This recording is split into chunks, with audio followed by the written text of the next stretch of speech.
আমার ছোটন ঘুম থেকে উঠেই চলে আসছে দাদির জন্য কাঁচা সুপারি খুঁজতেছে। কাঁচা সুপারি মানে এটা গ্রামের ভাষা ফাটকা বলে। আবার দাদিকে খুবই ভালোবাসে।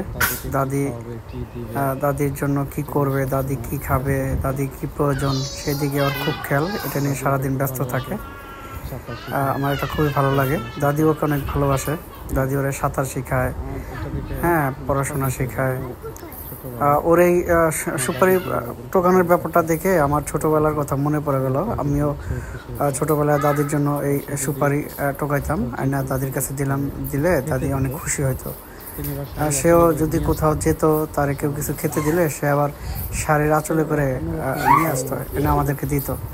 জিনিসটা খুবই ভালো লাগতো। আসলে দাদা দাদি নাতি সম্পর্ক হচ্ছে গড গিফটেড, আল্লাহ প্রদত্ত। সন্তানকে বাবা মার পরে যদি কেউ সবচেয়ে বেশি ভালোবেসে থাকে সেটা দাদা দাদি। সন্তানদের দাদা দাদির কাছে থাকা বা থাকতে পারলে বা রাখতে পারলে আমার মনে হয় সন্তানদের শৈশবটা খুবই সুন্দর হয়, বর্ণিল হয়, আনন্দময় হয়। এটা একটা অন্যরকম ভালো লাগা।